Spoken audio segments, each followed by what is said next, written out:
ஆண்டவராகிய இயேசு கிறிஸ்துவின் நாமத்தில் இந்த நாளிலும் அன்பின் வாழ்த்துக்கள். ஆராதனை என்ற வார்த்தையை நாம் இந்த நாளிலும் தியானிக்க போகிறோம். அதற்கு ஆதாரமாக ரோமர் 12ஆம் அதிகாரம் அதனுடைய 1ஆம் வசனம் இப்படியாக சொல்கிறது: அப்படி இருக்க சகோதரரே, நீங்கள் உங்கள் சரீரங்களை பரிசுத்தமும் தேவனுக்கு பிரியமான ஜீவ பலியாக ஒப்பு கொடுக்க வேண்டும் என்று தேவனுடைய இரக்கங்களை முன்னிட்டு உங்களை வேண்டிக் கொள்கிறேன். இதுவே நீங்கள் செய்யத்தக்க புத்தியுள்ள ஆராதனை. பிரியமானவர்களே, அப்போஸ்தலனாகிய பவுல் ரோமாபுரிக்கு எழுதின நிருபத்திலே முதலாவது ஒரு காரியத்தை சொல்கிறார்: உங்கள் சரீரங்களை பரிசுத்தமும்.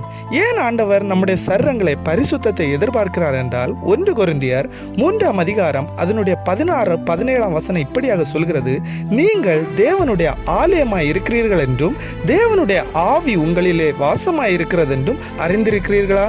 ஒருவன் தேவனுடைய ஆலயத்தை கெடுத்தால் அவனை தேவன் கெடுப்பார். தேவனுடைய ஆலயம் பரிசுத்தமாய் இருக்கிறது, நீங்களே அந்த ஆலயம். நாம் தேவனுடைய ஆலயமாய் இருக்கிறோம்.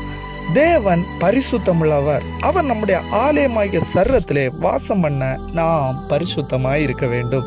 நாம் அசுத்தமான ஒரு பாத்திரத்திலே தண்ணீரோ சாப்பாடோ கொடுத்தால் நாம் எப்படி அதை புறக்கணிக்கிறோமோ, அதுபோல பிரியமானவர்களே, தேவனுக்கு பிரியமில்லாத அசுத்தமான காரியங்கள் நம்முடைய சரீரத்தின் மூலம் வெளிப்படுமே ஆனால் நம்முடைய ஆராதனையிலே தேவன் பிரியப்படுகிறதில்லை.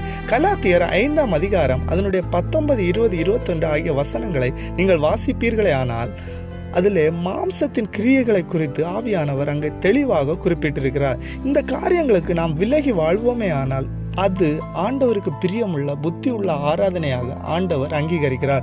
இரண்டாவதாக ஒரு காரியத்தை அங்கே குறிப்பிடுகிறார்: நம்முடைய சரீரத்தை தேவனுக்கு பிரியமான ஜீவ பலியாய் ஒப்பு கொடுக்க வேண்டும்.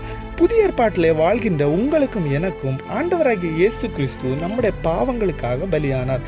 ஆகவே தான் பவுல் ரோமருக்கு எழுதும்போது ரோமர் 6ஆம் அதிகாரம் 6ஆம் வசனம் இப்படியாக சொல்கிறது: நான் இனி பாவத்திற்கு ஊழியம் செய்யாதபடிக்கு பாவ சரீரம் ஒளிந்து போகும் பொருட்டு நம்முடைய பழைய மனுஷன் அவரோட கூட சிலுவையில் அறையப்பட்டதென்று அறிந்திருக்கிறோம். பிரியமானவர்களை, இதுதான் ஜீவ பலியாக நம்மை ஒப்பு கொடுப்பது. நம்முடைய பாவத்திற்காக இரத்தம் சிந்தின இயேசுவோடு கூட நாமும் சிலுவையிலே அறையப்பட்டிருந்து இனி வாழ்வது நான் அல்ல, கிறிஸ்துவே எனக்குள்ளாக வாழ்கிறார். பிரியமானவர்களை, நாம் கிறிஸ்துவோடு கூட சிலுவையிலே அறையப்பட்டிருக்கிறபடினாலே நம்முடைய சித்தம் நம்முடைய வாழ்க்கையில நிறைவேறாமல் கிறிஸ்துவின் சித்தம் நிறைவேறுகிறதே ஜீவ பலியாக நம்மை ஒப்பு கொடுப்பது. நாம் பார்த்த இந்த 2 காரியங்கள் இல்லாமல் நம்மால் ஆராதிக்க முடியும் நிச்சயமாகவே. அதனாலே ஆண்டவர் பிரியப்படுகிறதில்லை. ஒருவேளை மனுஷனை நாம் பிரியப்படுத்த வேண்டும். ஆண்டவரை பிரியப்படுத்துகிற ஆராதனை நம்மளை வெளிப்பட வேண்டுமே ஆனால் நம்முடைய சரீரத்திலே பரிசுத்தமும் ஜீவ பலியாக நம்மை ஒப்பு கொடுப்பது தேவனுக்கு பிரியமுள்ள புத்தியுள்ள ஆராதனையாக ஆண்டவர் அங்கீகரிக்கிறார். இந்த நாளும் நம்மை நாமே ஒரு விசை கூட நிதானித்து பார்த்து நம்மளே இப்படிப்பட்ட ஆராதனைகள் வெளிப்படுகிறதா, புத்தியுள்ள ஆராதனை வெளிப்படுகிறதா, தேவன் பிரியப்படுகிற ஆராதனை வெளிப்படுகிறதா என்கிறதை ஆராய்ந்து பார்ப்போம். தேவன் தாமே இந்த வார்த்தைகள் மூலம் நம்மை ஆசீர்வதிப்பாராக. ஆமென்.